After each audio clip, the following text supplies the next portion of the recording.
A popular topic in our culture is Project Stargate. While it sounds like something out of a movie, it was very real. It's a story whispered as a conspiracy theory and dramatized in blockbuster films. It speaks of a secret government spy team, a group of elite psychics who could read minds and witness distant events without any technological assistance. The plot shows infallible mental agents, using minds as the ultimate surveillance tools, capable of thwarting enemy plots from the comfort of a quiet room. While the name is very mainstream, people tend to overlook the actual significance of Project Stargate. I will discuss the main objectives in this program and also look at how it pertains to current programs still in use today. If you like videos on topics surrounding history, mysteries, and all topics of curiosity, then please subscribe to my channel. I think everyone can find videos they like that cover a wide range of topics. Thank you. This program was not a team of superheroes from a comic book. It was a carefully managed, scientifically oriented study.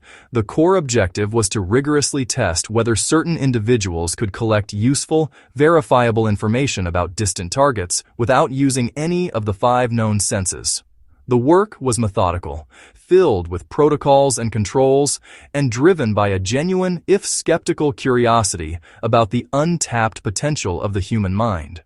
The reality was less about mind reading and more about information gathering under highly controlled conditions. The program did not seek to control thoughts, but rather to see if a person could perceive distant realities. It was an exploration born of Cold War paranoia, when both superpowers sought any advantage. They pursued a potential intelligence asset, however improbable. Myth versus reality. A cautious, experimental research program. To understand Project Stargate, one must first grasp remote viewing.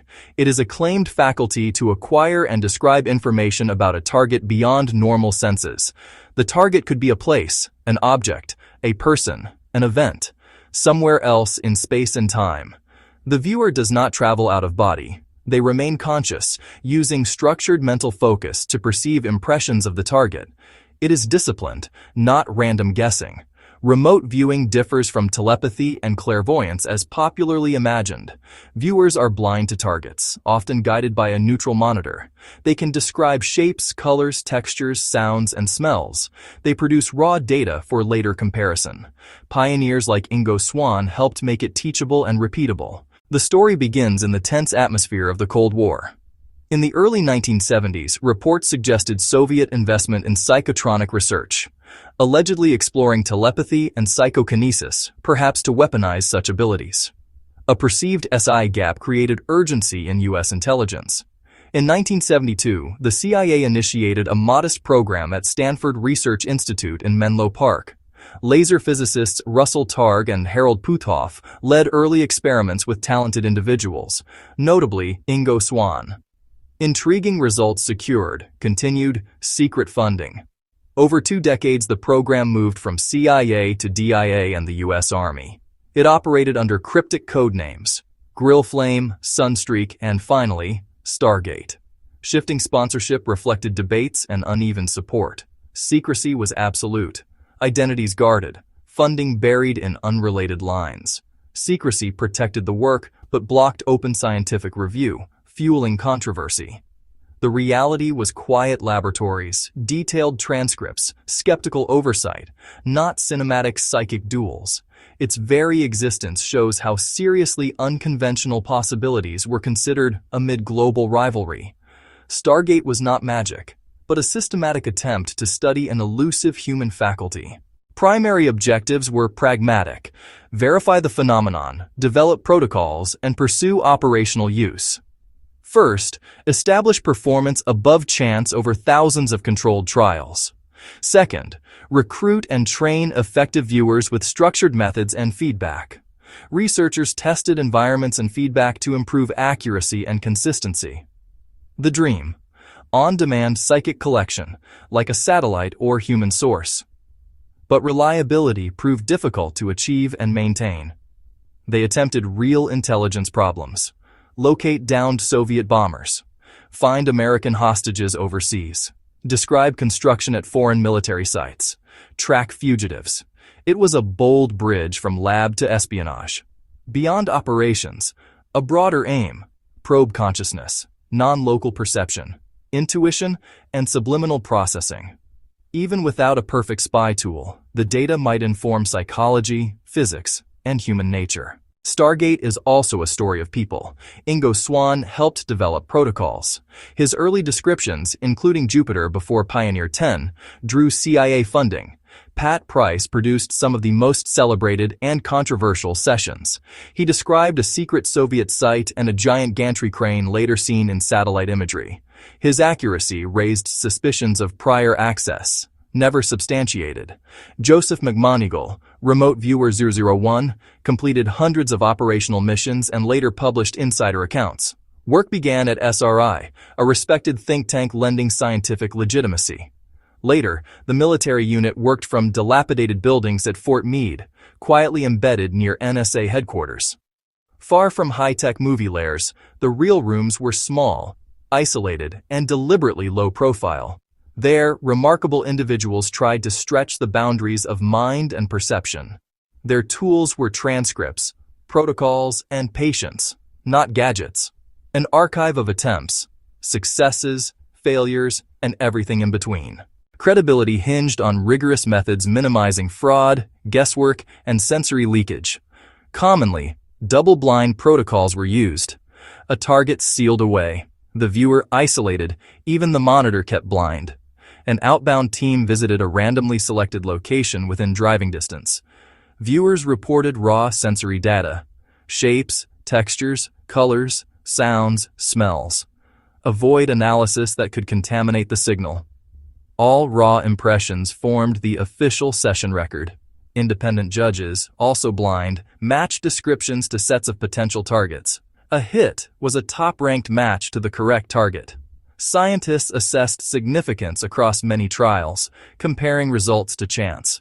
Where chance predicted 20%, viewers sometimes scored 30% or more. Small effects persisted over thousands of trials, suggesting a real, if weak, signal.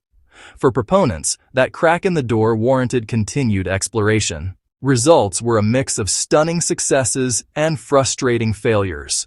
Some sessions yielded specific, verifiable details unlikely by chance.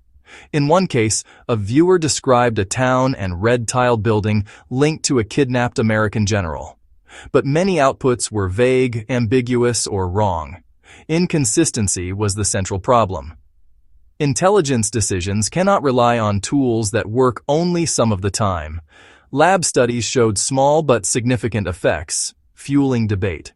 Critics cited subtle design flaws, sensory leakage, unconscious cueing, and biased judging. In 1995, CIA commissioned an external review by the American Institutes for Research. Statistician Jessica Utz saw evidence of a real effect, while skeptic Ray Hyman pointed to methodological flaws. The verdict: inconclusive for actionable intelligence. The program was terminated, judged too unreliable for operational use. By the mid-1990s, budgets were shrinking, and the Cold War rationale had evaporated. Stargate ended, not with denial of curiosity, but for lack of dependable results. Though closed in 1995, its legacy persists. Former participants established private training and research efforts. Figures like Joseph McMoneagle and Lynn Buchanan teach protocols and publish books. A civilian community keeps the practice alive. No official U.S. program exists today, or so we are told, but curiosity migrated into consciousness research. Scientists study intuition, implicit perception, and processing outside conscious awareness. Stargate's protocol-driven approach influenced how subjective phenomena are tested. Popular culture amplified the legend of psychic spies. It remains a peculiar, fascinating chapter in U.S. intelligence history. A serious two-decade attempt produced tantalizing hits and statistical signals, yet no reliable tool. It closed for inconsistency, methodological controversies, and shifting politics. The question endures: can consciousness perceive beyond the senses? I have a couple videos exploring consciousness, and if you are interested, you should check those out. Stargate's legacy. Investigate bold ideas with rigor, skepticism, and an open mind. And while classified experiments likely continue, there is no declassified documents available about modern programs. But I also don't think it is something that was just given up. The mind is our most powerful tool and weapon. I thank you for watching, and please subscribe and check out some of my other videos. And, as always, stay informed.